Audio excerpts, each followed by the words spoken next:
Assalamualaikum warahmatullahi wabarakatuh. Selamat pagi anak-anak semuanya. Kita kembali di mata pelajaran simulasi dan komunikasi digital.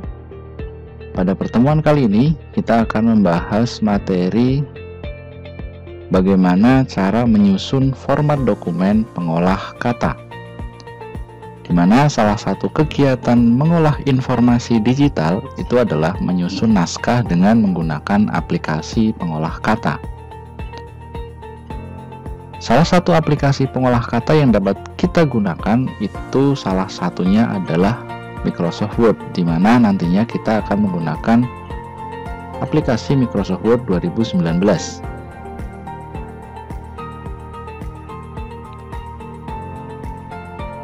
Untuk sejarah dari Microsoft Word itu sendiri, di situ dikembangkan pertama kali oleh Charles Simonyi dan juga Richard Brody pada tahun 1981. Keduanya itu adalah programmer dari Xerox Bravo yang menciptakan konsep what you see is what you get. Apa yang kamu lihat itu adalah apa yang kamu dapatkan nantinya. Nah, kemudian mereka itu direkrut oleh Bill Gates dan juga Paul Allen untuk bergabung bersama perusahaan Microsoft. Nah, selanjutnya, pengertian dari Microsoft Office Word itu sendiri adalah merupakan perangkat lunak pengolah kata atau word processor yang digunakan untuk mengolah dokumen berupa teks, misalnya pembuatan laporan, surat penyurat, kemudian ada makalah, skripsi, buku, jurnal, dan lain-lainnya. Kemudian, fungsi dari Microsoft Word itu sendiri adalah satu, membuat dokumen, kemudian mengedit dokumen, dan yang ketiga, mencetak dokumen. Manfaat dari Microsoft Word itu, yang pertama, itu efektif dalam menyelesaikan pekerjaan, yang kemudian efisiensi dalam menyelesaikan pekerjaan itu, dan yang selanjutnya adalah menekan biaya dan mendukung era paperless atau mengurangi adanya pencetakan kertas. Jadi kita bisa menggunakan Word dalam bentuk soft copy. Nah, di sini itu adalah lingkungan kerja dari Microsoft Word 2019. Kemudian kita masuk ke aplikasi Word 2019-nya. Nah, di sini itu merupakan lingkungan kerja Microsoft Word 2019, di mana bagian-bagian dari lingkungan kerja Microsoft Word itu adalah yang pertama, ada yang namanya title bar. Bagian sini itu berisi informasi nama dokumen yang sedang dikerjakan. Nah, jika file itu belum disimpan ketika kita membuka Microsoft Word, maka title bar itu akan menampilkan nama dokumen 1, kemudian dokumen 2, dokumen 3, dan seterusnya. Selanjutnya, ada bagian yang kedua yang namanya Quick Access Toolbar. Di situ berisi tombol menu yang digunakan untuk mempercepat perintah yang akan kita gunakan. Nah, di sini itu berisi perintah save, menyimpan, kemudian undo, kemudian redo. Nah, kemudian di sini kita bisa tambahkan lagi dengan memilihkan pada customize quick access toolbar. Akan mau nambahkan perintah apa di situ untuk mempercepat kita dalam melakukan perintah. New, open, save, dan lainnya. Tinggal kita sesuaikan dengan kebutuhan. Kemudian selanjutnya ada yang namanya control window. Control windows di sini itu merupakan kumpulan tombol atau perintah untuk mengatur jendela pada tampilan Microsoft Word. Yang pertama ada minimize. Di situ digunakan untuk menutup atau memperkecil tampilan menjadi ikon aktif pada taskbar. Contohnya di sini. Contohnya di sini, ketika kita klik minimize, secara otomatis akan mengecil pada bagian taskbar di sini. Kemudian ada yang namanya restore down. Fungsinya untuk memperkecil jendela menjadi setengah ukuran halaman semula. Nah, jadi seperti ini. Kemudian ada yang namanya maximize, digunakan untuk memperbesar tampilan menjadi satu layar penuh. Kita klik. Dan yang terakhir ada perintah close untuk menutup jendela program Microsoft Word.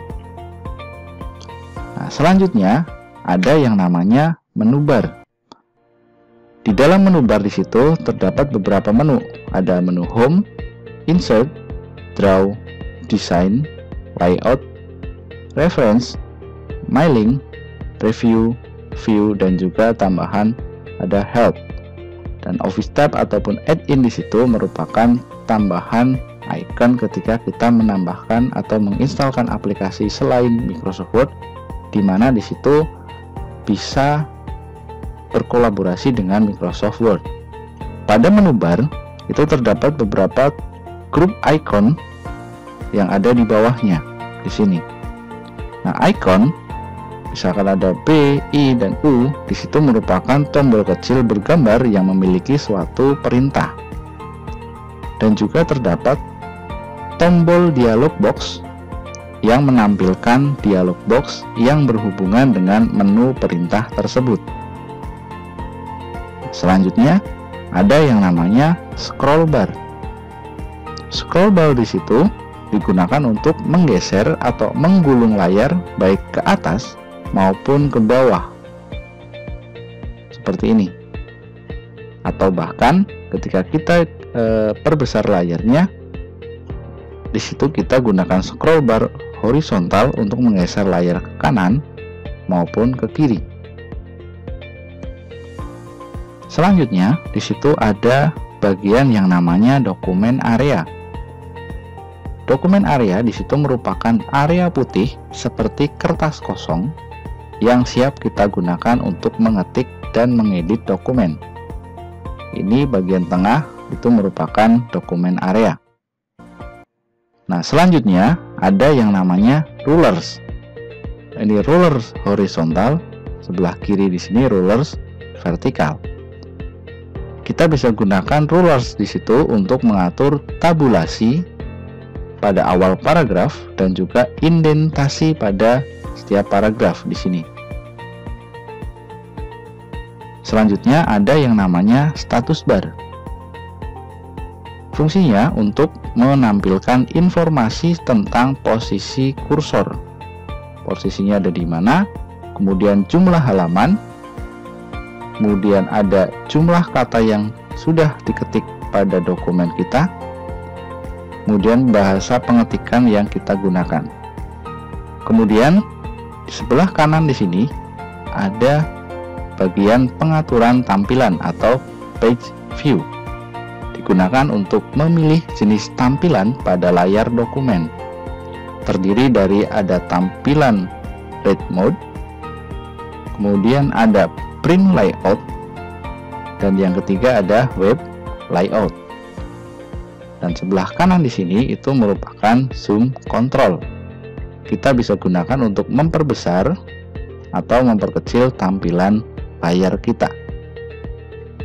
Nah, untuk mengatur tata letak dokumen, ketika kita akan melakukan penyusunan dokumen pada aplikasi pengolah kata, hal pertama yang harus kita lakukan adalah mengatur orientasi halaman, ukuran kertas yang digunakan, serta batas pengetikan. Nah, langkah untuk melakukan pengaturan orientasi halaman, itu kita bisa masuk pada menu layout. Selanjutnya, kita pilih orientasi. Pada pilihan di sini ada portrait dan juga landscape. Untuk tampilan portrait berarti kita tampilannya adalah vertikal atau tegak lurus. Kalau landscape itu berarti mendatar. Nah, tampilannya akan menjadi seperti ini. Kalau untuk portrait, tampilannya seperti ini. Kemudian kita ubah ukuran kertasnya. Kita bisa masuk pada menu layout, kemudian pilih size. Di situ sudah tersedia beberapa jenis ukuran kertas. Untuk ini, kita akan pilih ukuran kertas A4. Kita klik pilihan A4. Selanjutnya, kita mengatur margin. Margin di situ digunakan untuk mengatur jarak antara sisi kertas dengan isi dokumen atau pengaturan batas tepi kertas. Ada batas kiri, atas, kanan maupun batas bawahnya. Untuk mengatur margin, kita masuk ke menu layout, kemudian kita pilih margin. Di situ sudah tersedia pilihan last custom setting, ada normal, narrow, moderate, width, mirror, dan yang lainnya. Dan untuk normalnya kita bisa pilih margin normal.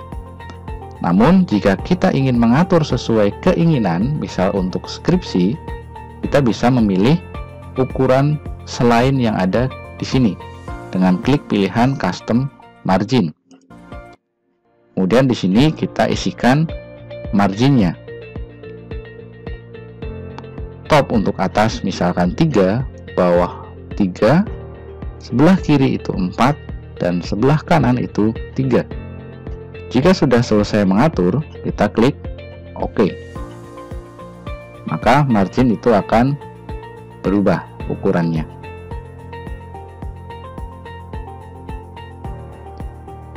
Setelah mengatur tata letak dokumen, kita perlu juga untuk mengatur paragraf. Misalkan penggunaan indentasi, spasi, maupun perataan paragraf. Nah, untuk melakukan pengaturan paragraf, misalkan di sini kita sudah ada dokumen yang sudah kita ketik, kita gunakan perintah pada tab Home atau menu Home di sini. Kemudian kita lihat pada bagian grup paragraf. Pada grup paragraf terdapat 4 buah icon untuk melakukan perataan paragraf. Yang pertama ada align left, kemudian center, kemudian ada align right, dan juga justify. Di situ untuk perataan rata kiri, ketika kita akan memformat paragraf, kita harus melakukan blok terlebih dahulu pada paragraf yang akan kita format. Caranya, klik dan tahan, kemudian arahkan kursornya sampai paragraf terakhir. Kita akan melakukan perataan paragraf, misalkan rata kiri. Kita pilih seperti ini, atau rata tengah, rata kanan, maupun justify. Rata kanan kiri ya. Selanjutnya, kita bisa mengatur jarak antar barisnya. Kita lihat di sini untuk baris pertama dan baris kedua jaraknya masih sama. Supaya kita bisa mengatur jarak antar barisnya berbeda, dengan paragraf yang kedua masih di blok, kemudian kita pilih icon line and paragraph spacing. Tinggal kita sesuaikan, akan pilih jaraknya 1,15, 1,5, atau jaraknya 2 spasi. Misalkan kita setting 1,5.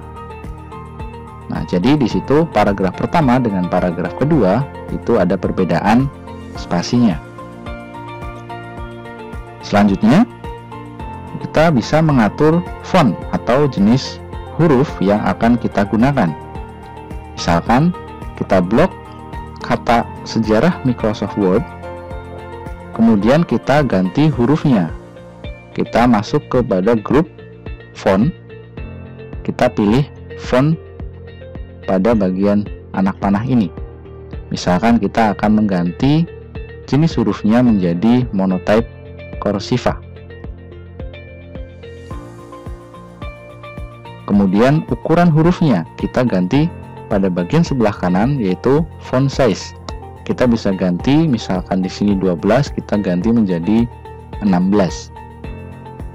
Kemudian juga kita dapat menggunakan icon lain pada grup font, yaitu ada bold untuk mencetak tebal huruf, ada italic cetak miring, kemudian ada underline untuk cetak garis bawah pada kata ataupun kalimat yang kita blok,